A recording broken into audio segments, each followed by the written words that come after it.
Welcome to the QBF Workshop. My name is Shane, and today we're going to connect the Longer Nano Duo to our PC. I'll show you both via USB-C or via Wi-Fi, and we'll do a material test array. Let's jump straight into it. Okay, once you've unboxed your machine, got everything set up according to the quick start guide that's included with the machine, head over to the Longer website, and you're going to go to Support, Software Center,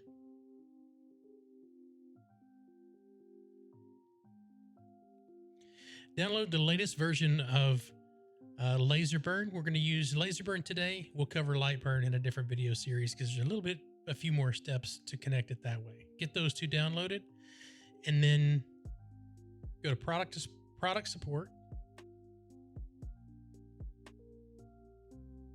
Select either the Nano Duo or the Ruby, whichever is the machine that you have. And you'll want to make sure and go over to go to software, download the CH340 driver. It comes on the USB stick that's provided from Longer, but they may have released a newer version by the time that you get yours. So I recommend going to the website, downloading the CH340 driver and install that, and you should have the latest version of LaserBurn.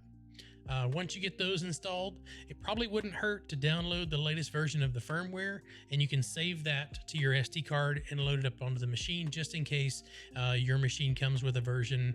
The current version as of the time of this recording is 1.21.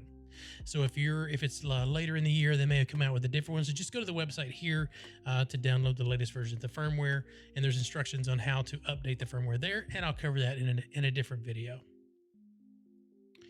All right, let's start by connecting the Longer Nano Duo via Wi-Fi. So let's jump over to the machine, and I'll walk you through the steps.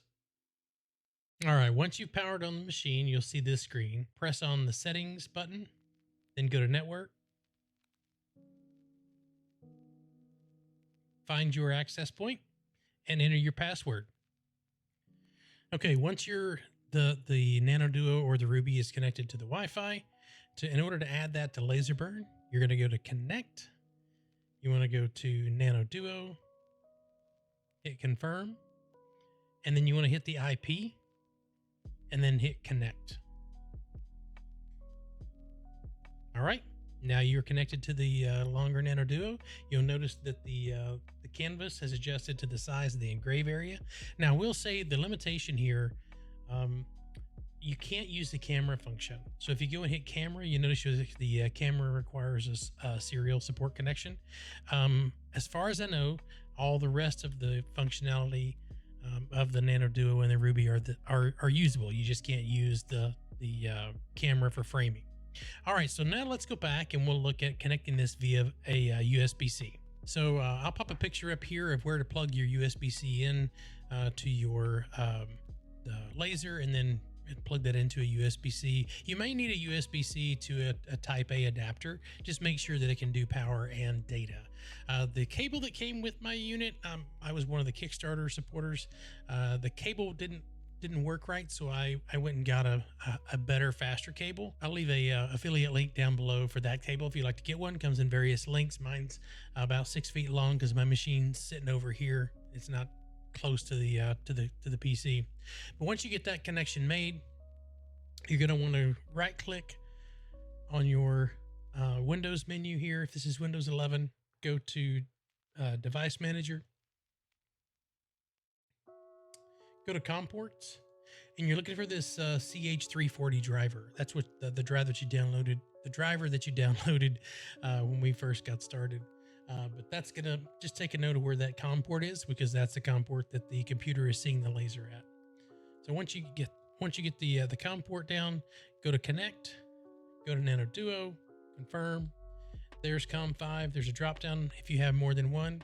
And then just select the COM port that was associated with the CH340 driver, hit Connect, and you're ready to go. And the reason why I say it's better to use the USB-C is you get the live view from the camera. So if you click on camera over there on the left-hand side, turn off the color correction, and hit Capture. Now you get a screen capture of the camera as it's looking down onto the material. We'll go through the camera calibration in another video. It's quite a few steps, but it's taken care of right through this visual alignment piece here. So we'll cover that in a different video. Now let's jump over and we'll create a test array, and we'll do a test burn on the material that's underneath the laser. First thing we need to do is focus the laser on the material.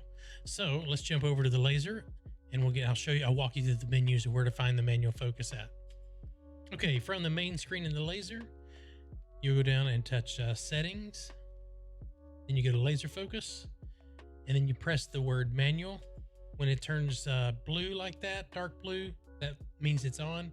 Then you use the up and down arrows to adjust the height of the laser, and you want to align those two dots. So I'm pressing down, and I'm going to bring those two dots together. Then you're focused on the laser. One thing to note is the two red dots might be out of alignment. There's a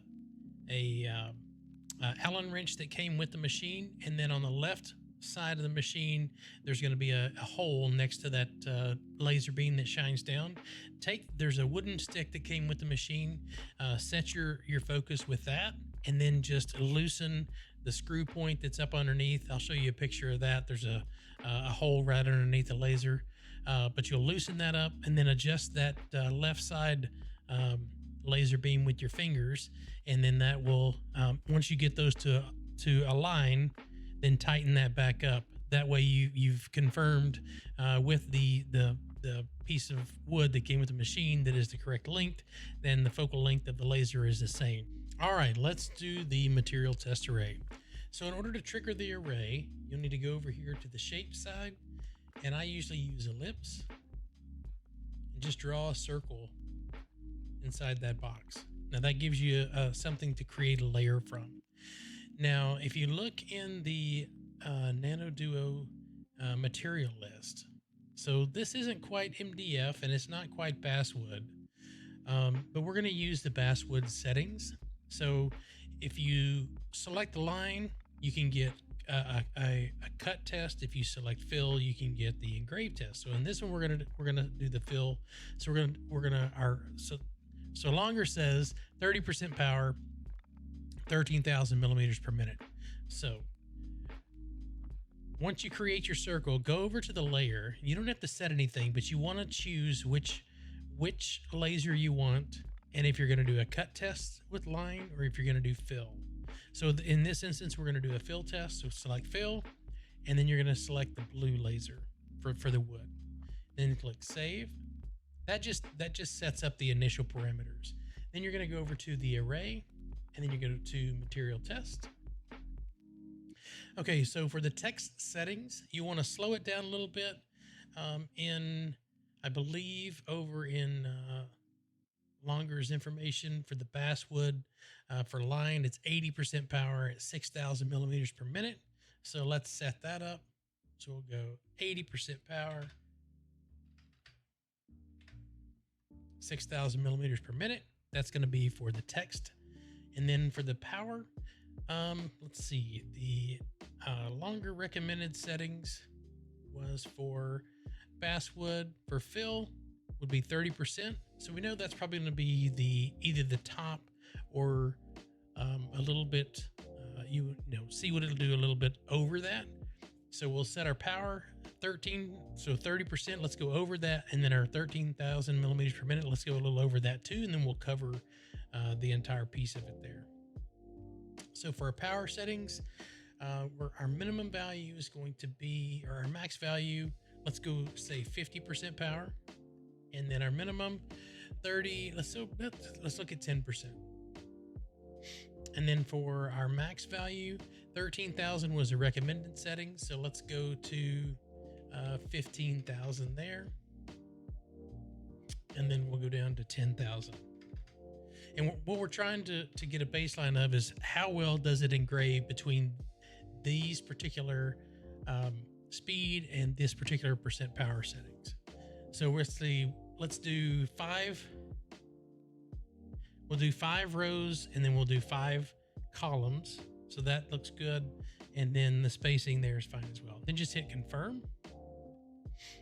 Now you notice it's created the material test array.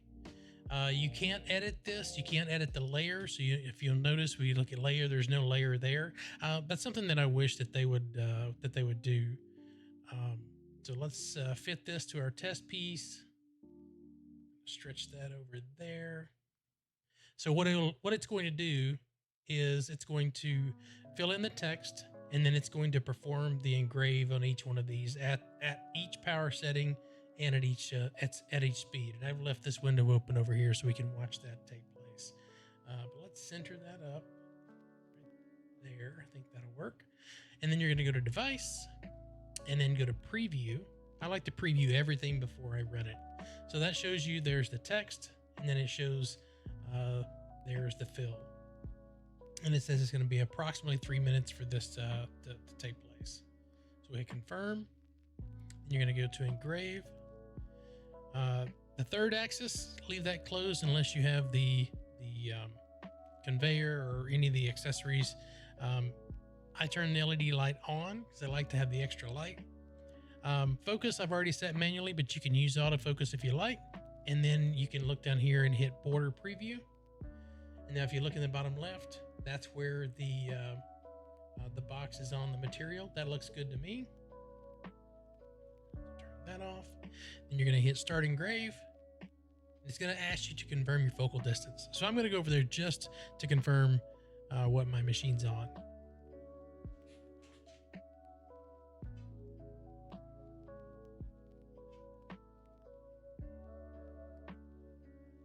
Okay, that looks good.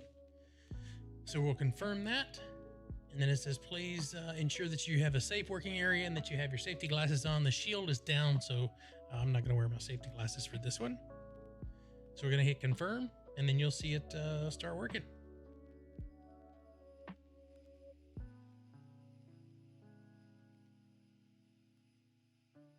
And you always want to keep an eye on it, just to make sure you don't have any flare-ups, any fire. Nobody wants fire. I like keeping this window open over here so that I can see it on screen, but also I can look over and see what the machine's doing. I have the shield on, the red shield around it.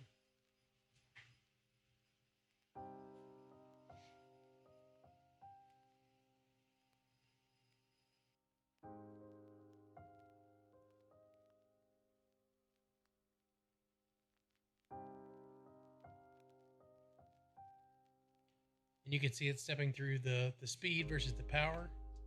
And now you're starting to see some smoke. So at 10% power, wasn't doing much.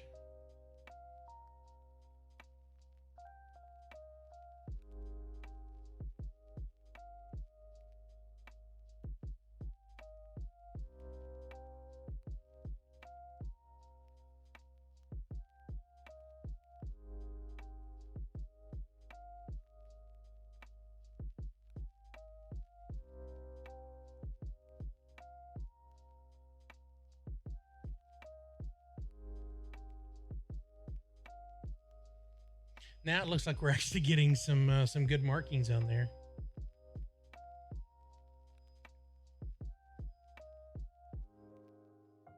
And I don't see any fire, so that's always a good thing.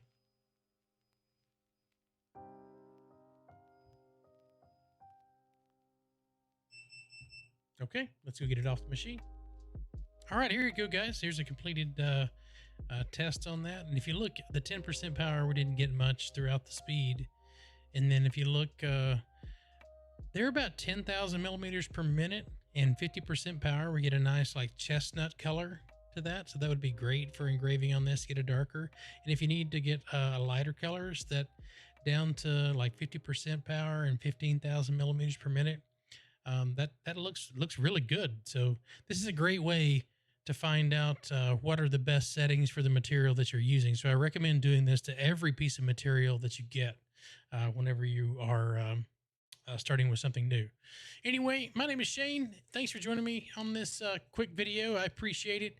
Like and subscribe. We've got some more content coming out on both the Longer Nano Duo as well as laser burn, light burn software. If you have any questions, leave those in the comment below. And as always, thanks for watching, and we'll see you next time. Have a good day.